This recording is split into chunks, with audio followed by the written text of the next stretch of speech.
Hello दोस्तों, मेरा नाम माया है। मेरी उम्र अभी-अभी 21 साल की हुई है। लोग कहते हैं कि मैं थोड़ी शरारती हूँ और थोड़ी मासूम भी। मेरी आंखें बड़ी हैं और जब हँसती हूँ तो गालों पर हल्के गड्ढे पड़ जाते हैं। कॉलेज में कई लोग मुझे नोटिस करते थे, पर मैं किसी को ज़्यादा महत्व नहीं देती थी। मुझे हमेशा पता रहता था कि मेरी छोटी-छोटी हरकतें लोगों का ध्यान खींच लेती हैं। कभी-कभी मैं जानबूझकर खुद को थोड़ा अलग अंदाज में पेश करती थी ताकि सामने वाले की प्रतिक्रिया समझ सकूँ। यह सब मेरे लिए एक तरह का खेल था। मैं पढ़ाई में भी अच्छी थी, इसलिए कोई मुझे आसानी से टोक नहीं पाता था। और शायद इसी वजह से मेरे अंदर थोड़ा आत्मविश्वास ज़्यादा था। मैं एक अच्छे परिवार से थी और हर किसी से घुलना-मिलना मेरी आदत नहीं थी। लोग मेरी तारीफ़ करते थे, पर मुझे किसी से को ख़ास जुड़ाव महसूस नहीं होता था। दिल में कुछ अधूरी-सी इच्छाएँ ज़रूर थी, जो हर किसी के मन में होती हैं, पर उन्हें समझने वाला अब तक कोई नहीं मिला था। फिर एक दिन कुछ बदला। हमारे कॉलेज में एक नए लेक्चरर आए। उनका नाम आर्यन था। उनकी उम्र ज़्यादा नहीं थी, पर व्यक्तित्व बहुत सधा हुआ था।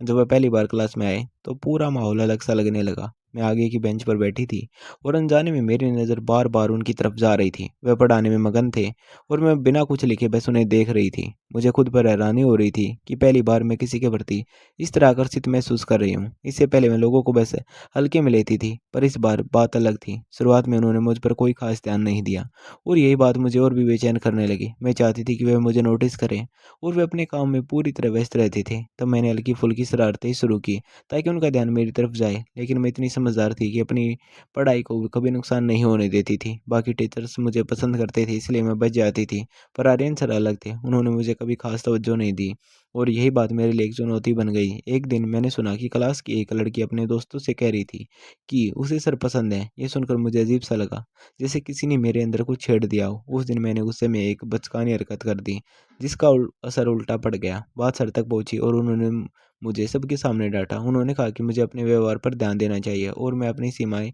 समझूँ। उनके शब्द ने मुझे अंदर तक की चोट पहुँचाई। मुझे बुरा इस बात का लगा कि उन्होंने ये सब सबके सामने कहा। उस दिन के बाद मैंने उनकी क्लास में जाना बंद कर दिया। हालाँकि मन कहीं न कहीं उन्हीं के आस-पास भटकता रहता था। कुछ दिनों बाद उन्होंने मुझे अपने केबिन में बुलाया। मैं नाराज़ थी, पर उनके सामने जाते ही मेरी सारी नाराज़गी थोड़ी हल्की पड़ गई। उन्होंने बहुत सामान्य तरीके से मुझसे पूछा कि मैं क्लास में क्यों नहीं आ रही हूँ और क्या मुझे अपनी पढ़ाई की चिंता नहीं है। मैं चुप रही। फिर उन्होंने उस दिन की घटना के बारे में पूछा। मैंने मान लिया कि गलती मेरी थी। उन्होंने शांत स्वर में कहा कि उन्हें उस दिन मुझे सबके सामने नहीं कहना चाहिए था और इसके लिए उन्होंने माफ़ी भी माँगी। ये सुनकर मुझे थोड़ा सुकून मिला। मैंने उनसे कहा कि मुझे उनकी बात से ज़्यादा तरीका बुरा लगा था। वे समझ गए और बोले कि आगे से ऐसी बातों को वे निजी तौर पर ही सुलझाएँगे। उस बातचीत के दौरान मुझे लगा कि वे उतने सख्त नहीं हैं जितना मैं समझ रही थी। तभी उनका फ़ोन आ गया और उन्होंने मुझे जाने का इशारा किया। अगले दिन क्लास के बाद उन्होंने मुझे रुकने को कहा। मेरा दिल तेज़ी से धड़कने लगा, पर इस बार सब कुछ सामान्य था। उन्होंने बस मेरी कम अटेंडेंस के बारे में बात की और कहा कि मुझे अपनी पढ़ाई पर ध्यान देना चाहिए। मैंने हल्के से मुस्कुराकर हामी भरी। उन्होंने कहा कि अगर मुझे किसी टॉपिक में दिक्कत हो, तो मैं शाम को लाइब्रेरी में आ सकती हूँ। वे मुझे एक्स्ट्रा गाइड्स देंगे। घर आकर मैं देर तक यही सोचती रही कि कल क्या पहनूँ। फिर मैंने एक सादा-सा कपड़ा चुना, जो आरामदायक भी था और ठीक भी। अगले दिन मैं समय पर लाइब्रेरी पहुँच गई। वे पहले से वहाँ मौजूद थे। हमने पढ़ाई शुरू की। मेरा ध्यान बार-बार भटक जाता था। मैं खुद को समझा रही थी कि मुझे फ़ोकस करना चाहिए, पर उनके पास बैठकर मन स्थिर नहीं हो पा रहा था। वे बीच-बीच में मुझे समझाते और मैं सिर हिलाकर सुनने का दिखावा करती। धीरे-धीरे माहौल थोड़ा सहज हो गया। हम सामान्य बातों पर भी बात करने लगे, पर उन्होंने हमेशा एक दूरी बनाए रखी, जो मुझे समझ आने लगी थी। उस दिन कुछ खास नहीं हुआ, पर अजीब-सा सुकून मिला। अगले कुछ दिनों तक यही सिलसिला चलता रहा। हम रोज़ लाइब्रेरी में मिलते, पढ़ाई करते और थोड़ी बहुत बातचीत भी होती। मैं अब पहले जैसी शरारतें नहीं करती थी, पर उनके पास होने से एक अलग ही खुशी मिलती थी। मुझे लगने लगा था कि वह भी मुझे समझने लगे हैं, पर एक दिन सब बदल गया। उस दिन मैं थोड़ी जल्दी पहुंच गई। लाइब्रेरी का दरवाज़ा थोड़ा खुला था, अंदर से उनकी आवाज़ आ रही थी। वे फ़ोन पर बात कर रहे थे और उनकी आवाज़ में चिंता साफ झलक रही थी। वे अपनी माँ से बात कर रहे थे और घर की जिम्मेदारियों के बारे में बता रहे थे। उनकी बातों से पता चला कि उनके परिवार पर आर्थिक दबाव है और वे अकेले सब संभालने की कोशिश कर रहे हैं। मैंने उन्हें पहली बार इस तरह देखा। जब उन्होंने फ़ोन रखा तो वे कुछ देर चुप बैठे रहे और फिर उनकी आंखों में नमी आ गई। मैं धीरे से अंदर गई। उन्होंने मुझे देखा तो थोड़ा संभलने की कोशिश की, पर मैं सब समझ चुकी थी। मैं उनके पास बैठ गई और बिना कुछ कहे उनका हाल पूछा। पहले तो वे चुप रहे, फिर धीरे-धीरे उन्होंने अपनी स्थिति बताई। उनके पिता नहीं थे और घर की ज़िम्मेदारियाँ उन्हीं पर थी। बहन की शादी की चिंता भी थी। उन्होंने कहा कि उन्होंने यह बात किसी से नहीं कही थी। पता नहीं मुझसे क्यों कह दी।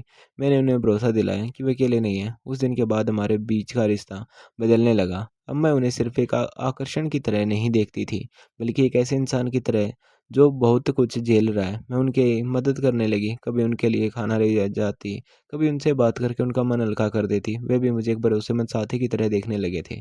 धीरे-धीरे उन्होंने मुझे अपनी छोटी बहन जैसा मानना शुरू कर दिया और मैं भी अपने व्यवहार में बदलाव महसूस करने लगी। अब मेरे अंदर पहले वाली शरारत कम हो गई थी और समझदारी बढ़ने लगी थी। कॉलेज में लोग तरह-तरह की बातें करने लगे, पर अब मुझे फ़र्क नहीं पड़ता था। आर्यन सर को उसी नज़र से नहीं देखती थी, जिस नज़र से पहले देखा करती थी। पहले जहाँ मेरे मन में हल्की शरारत और आकर्षण था, अब वहाँ सम्मान और अपनापन आ गया था। मैं रोज़ की तरह लाइब्रेरी जाने लगी, लेकिन अब मेरा मकसद सिर्फ उनसे करीब बैठना नहीं, बल्कि सच में पढ़ाई करना और उनका साथ देना था। सर भी अब पहले से ज़्यादा खुलकर बात करने लगे थे। वे मुझे पढ़ाते हुए बीच-बीच में अपने घर की बातें भी शेयर कर लेते और मैं ध्यान से सुनती थी। कभी उन्हें समझाती, कभी बस चुपचाप साथ देती थी। धीरे-धीरे हमारे बीच एक भरोसे का रिश्ता बन गया था, जो बहुत सच्चा और साफ था। अब जब मैं उनके पास बैठती, तो वे पहले की तरह सख्त टीचर नहीं लगते थे, बल्कि एक ऐसे इंसान लगते थे जो ज़िम्मेदारियों के बोझ के बावजूद मुस्कुराने की कोशिश कर रहा है। मैं उनके लिए कभी घर से खाना लेकर आती, तो वह पहले मना करते, फिर मेरे कहने पर थोड़ा-सा खा लेते और कहते कि तुमने क्यों तकलीफ़ की? तब मैं मुस्कुराकर कहती कि इसमें कैसी तकलीफ़? सर, ये तो अपना फ़र्ज़ है। वह मुझे देखकर हल्का-सा मुस्कुरा देते थे और कहते, तुम सच में बहुत अलग हो माया। ये सुनकर मुझे अच्छा लगता था, पर अब उस खुशी में पहले जैसा अहंकार नहीं था, बल्कि एक सुकून था। कॉलेज में धीरे-धीरे बातें फैलने लगी। कुछ लोग कहते कि मैं सर के करीब हो गई हूँ, कुछ इसे इसे अलग नज़र से देखते, पर मैंने इन सब बातों को नज़रअंदाज करना सीख लिया था, क्योंकि मुझे पता था कि सच क्या है। और सर भी इन बातों से बेपरवाह रहते थे। वे हमेशा मुझे यही समझाते कि मैं अपने काम और इरादों पर ध्यान देना चाहिए, बाकी लोग क्या सोचते हैं हम ये मायने नहीं रखता। एक दिन लाइब्रेरी में पढ़ते हुए मैंने देखा कि सर थोड़ा परेशान है। मैंने उनसे पूछा तो उन्होंने टालने की कोशिश की, पर इस बार मैं समझ गई थी कि बात कुछ गंभीर है। मैंने थोड़ा जोर दिया तो उन्होंने बताया कि घर से फ़ोन आया था और शादी की तैयारियों के लिए पैसों की ज़रूरत है। वे कोशिश कर रहे थे, पर सब कुछ एक साथ सँभालना उनके लिए मुश्किल हो रहा था। उनकी आवाज़ में थकान सा महसूस हो रही थी। मैंने उन्हें समझाया कि सब ठीक हो जाएगा और वह जितना कर सकते हैं उतना ही काफ़ी है। उस दिन मैंने तय किया कि मैं जितना हो सके उनकी मदद करूँगी, भले ही छोटी-छोटी चीज़ों में ही सही। अगले दिन मैं उनके लिए घर से थोड़ा ज़्यादा खाना लेकर गई और कहा कि आज आपको मना नहीं करना है। उन्होंने हँसते हुए कहा कि तुम तो अब ज़िद करने लगे हो। मैंने बल्कि अंदाज़ में कहा कि कभी-कभी ज़िद करना ज़रूरी होता है। उन्होंने खाना खाया और पहली बार मैंने उन्हें थोड़ा संतुष्ट देखा। उस दिन मुझे महसूस हुआ कि किसी के जीवन में छोटी-सी मदद भी कितनी बड़ी राहत दे सकती है। धीरे-धीरे हमारा ये सिलसिला चलता रहा। मैं पढ़ाई में और बेहतर होती गई और सर भी मुझे देखकर खुश होते थे। वे कहते, अगर मैं इसी तरह मेहनत करती रही तो वो बहुत आगे तक जाऊँगी। ये सुनकर मेरे अंदर एक नई ऊर्जा आ जाती थी। अब मैं सिर्फ़ उन्हें प्रभावित करने के लिए नहीं, बल्कि खुद के लिए पढ़ रही थी। एक दिन उन्होंने मुझे अपनी बहन के बारे में बताया कि वह बहुत सीधी और समझदार है। उनकी शादी उनके लिए बहुत महत्वपूर्ण है। मैं ध्यान से उनकी बातें सुन रही थी और मन ही मन सोच रही थी कि कितनी ज़िम्मेदारी है उनके कंधों पर। उस दिन मैंने उनसे कहा कि अगर उन्हें किसी भी तरह की मदद चाहिए तो बिना झिझक मुझसे कह सकते हैं। उन्होंने मुस्कुराकर कहा कि तुम्हारा साथ ही काफ़ी है माया। ये सुनकर मेरी आँखों में हल्की नमी आ गई, क्योंकि यह रिश्ता अब किसी भी दिखावे से बहुत ऊपर उठ चुका था। समय बीतता गया और मैं पहले वाली माया नहीं रही थी, जो लोगों की नज़रों से खेलती थी। अब मैं ज़्यादा समझदार और संतुलित हो गई थी। सर भी मुझे अब अपनी छोटी बहन की तरह देखने लगे थे और वह कभी-कभी मेरे सिर पर हाथ फेरते और कहते कि अपना ध्यान रखा करो और पढ़ाई पर फ़ोकस करो।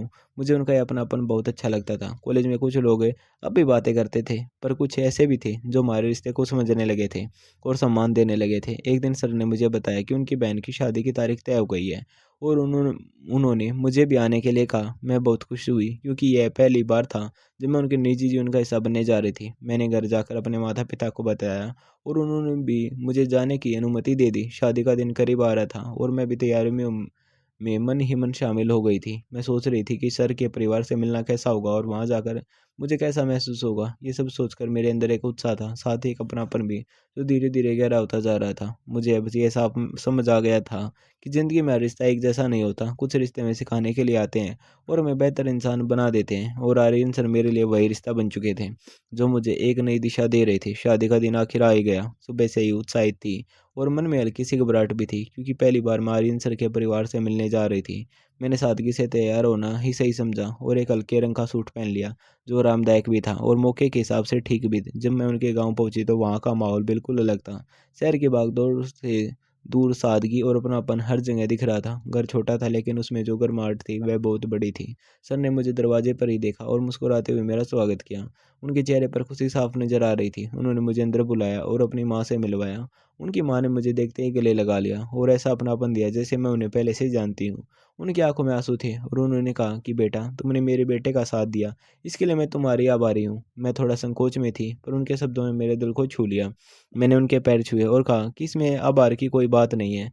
मैं तो बस अपना फर्ज निभा रही हूँ। घर में शादी की तैयारियां जोरों पर थी और हर कोई अपने काम में लगा हुआ था, और मैं भी धीरे धीरे उस माहौल का हिस्सा बन गई। मैंने वहाँ की महिलाओं के साथ मिलकर छोटे मोटे कामों में हाथ बटाया और समय कब निकल गया पता ही नहीं चला। उस बीच में कई बार सर को देखती थी, वह हर काम को संभाल रहे थे।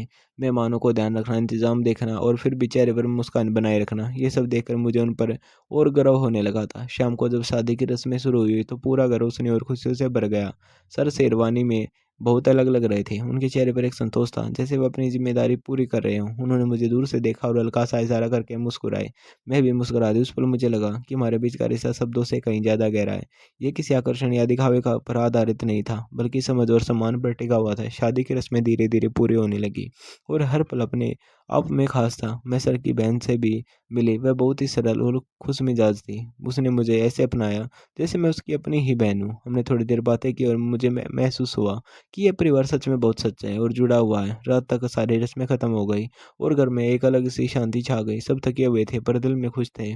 मैं भी एक कोने में बैठकर पूरे दिन के बारे में सोच रही थी। तभी सर मेरे पास आए और बोले, माया, आज तुमने बहुत मदद की, इसके लिए धन्यवाद। मैंने तुरंत कहा कि सर ऐसा मत कहिए, ये सब मेरा भी तो है। उन्होंने हल्के में सिर हिलाया और कहा कि तुम सच में बहुत खास हो। यह सुनकर मैं कुछ नहीं बोली, बस मुस्कुरा दी, क्योंकि अब हमारे बीच शब्दों की जरूरत कम पड़ने लगी थी। अगले दिन मुझे वापस लौटना था। सुबह जब मैं जाने की तैयारी कर रही थी तो सर की माँ फिर से मेरे पास आई और मेरा हाथ पकड़कर बोली कि बेटा, जब भी समय मिले यहाँ ज़रूर आना, यह घर तुम्हारा भी है। मैंने उनकी बात को दिल से महसूस किया और वादा किया कि मैं फिर आऊँगी। सर मुझे स्टेशन छोड़ने आए। रास्ते पर हम ज़्यादा बात नहीं कर पाए। शायद दोनों ही इस पल को महसूस कर रहे थे। स्टेशन पर हल्की भीड़ थी और ट्रेन आने में भी थोड़ा समय था। हम प्लेटफॉर्म पर खड़े थे और एक अजीब सी खामोशी हमारे बीच थी, जो बहुत कुछ कह रही थी। तभी सर ने अपनी जेब से एक छोटा सा लिफाफा निकाला और मेरे हाथ में रखते हुए कहा कि ये तुम्हारे लिए है। मैंने हैरानी से उसकी तरफ देखा और धीरे से लिफाफा खोला। उसके अंदर एक छोटा सा लॉकेट था जिस पर बहुत सादगी से कुछ लिखा था। उसे देखकर मेरी आंखें भर आई, क्योंकि उसमें अपनापन साफ झलक रहा था। मैंने बिना कुछ कहे सर को गले लगा लिया और उस पल में एक अलग ही सुकून था। सर ने मेरे सिर पर हाथ रखा और बहुत शांत स्वर में कहा कि जिंदगी में कभी भी कुछ ज़रूरत हो तो बिना सोचे मुझे याद करना, मैं हमेशा तुम्हारे साथ हूँ। उनकी बात में सच्चाई थी और वही सच्चाई हमारे रिश्ते की पहचान थी। ट्रेन आने की घोषणा हुई और मुझे जाना पड़ा। मैं डिब्बे में चढ़ी और खिड़की के पास बैठ गई। सर बाहर खड़े थे और मैं उन्हें देख रही थी। ट्रेन धीरे धीरे चलने लगी।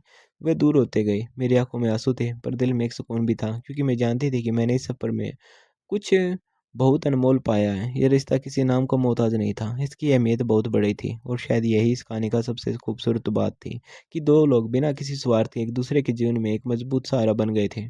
ट्रेन की खिड़की से बाहर देखते हुए मैं बहुत देर तक उसी पल को महसूस करती रही, जब तक स्टेशन पूरी तरह आंखों से ओझल नहीं हो गया। मेरे हाथ में छोटा सा लॉकेट था और मन में ढेर सारी यादें थी। ये सफर सिर्फ एक जगह से दूसरी जगह जाने का नहीं था, बल्कि मेरे अंदर आए बदलाव का भी था। मैं सोच रही थी कि कुछ समय पहले तक मैं कैसी थी और अब कितनी बदल चुकी हूँ। पहले मैं लोगों को ध्यान खींचने में मज़ा लेती थी और अब मुझे समझ आ गया कि असली खुशी किसी के जीवन में सच्चा साथ देने में है। घर पहुंचकर मैंने सबसे पहले अपने कमरे में जाकर वह लॉकेट संभाल कर रख दिया। वह मेरे लिए सिर्फ एक तोहफा नहीं था, बल्कि एक रिश्ते की निशानी था जो भरोसे और सम्मान पर टिका था। अगले दिन जब मैं कॉलेज गई तो सब कुछ पहले जैसा ही था। वही क्लास, वही लोग, पर मेरे देखने का नज़रिया बदल चुका था। कुछ लोग अब भी मेरे और सर के बारे में बातें करते थे, पर अब मुझे फ़र्क नहीं पड़ता था, क्योंकि मुझे पता था कि हमारे बीच जो है वह सच्चा और साफ है। मैंने फिर से नियमित रूप से क्लास अटेंडेंट करना शुरू कर दिया और इस बार मेरा पूरा ध्यान पढ़ाई पर था। सर भी अब मुझे देखकर संतुष्ट होते थे। वे क्लास में मुझे सामान्य छात्र की तरह ही ट्रीट करते थे और यही बात मुझे और अच्छी लगती थी, क्योंकि इससे यह साफ होता था कि वे अपने दायरे को समझते हैं और उसका सम्मान करते हैं। कभी कभी वे जब क्लास खत्म होती तो हल्के से पूछ लेते कि पढ़ाई कैसी चल रही है, और मैं मुस्कुरा कर कह देती कि सब ठीक है। लाइब्रेरी में अब भी हम मिलते थे, पर अब वह समय पूरी तरह पढ़ाई और सामान्य बातचीत में गुजरता था। पहले जैसे कोई उलझन या असमंजस नहीं था। अब सब कुछ साफ और सहज था। उन्हें अपने छोटे छोटे अनुभव बताती और वह मुझे जीवन से जुड़ी बातें समझाते। उन्होंने मुझे ये सिखाया कि हर रिश्ते की अपनी एक मर्यादा होती है और उसे समझना बहुत ज़रूरी होता है। यही समझ इंसान को बेहतर बनाती है। धीरे धीरे मेरे अंदर एक नई परिपक्वता आने लगी थी। मैं अब फैसले सोच समझ कर लेने लगी थी और लोगों को उनके नज़रिए से समझाने की कोशिश करती थी। सर का प्रभाव मेरे जीवन का साफ दिखने लगा था। उन्होंने सिर्फ मुझे पढ़ाया नहीं बल्कि मुझे एक बेहतर इंसान बनने की दिशा भी दी। कॉलेज के आखिरी साल तक आते-आते मैं अपनी पढ़ाई में काफ़ी आगे बढ़ चुकी थी और मुझे अपने लक्ष्य साफ दिखाई देने लगे थे। उस दौरान कई बार ऐसे मौके आए जब मुझे उनकी बातों की याद आई और मैंने वही रास्ता चुना जो सही था। एग्ज़ाम के बाद जब रिज़ल्ट आया तो मैं अच्छे अंकों से पास हुई और सबसे पहले खबर मैंने सर को दी।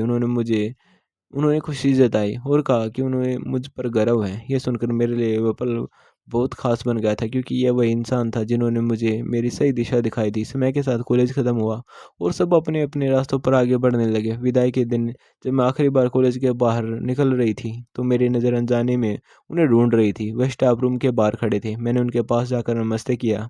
उन्होंने मुस्कुराकर मुझे आशीर्वाद दिया और कहा कि हमेशा ऐसे ही मेहनत करती रहना और अपने रास्ते पर डटी रहना। मैंने सिर हिलाकर उनकी बात को स्वीकार किया। उस दिन कोई बड़ी बात नहीं हुई, कोई लंबे वादे नहीं हुए, बस एक सादगी भरा विदा था जिसमें बहुत सारी भावनाएँ छुपी थी।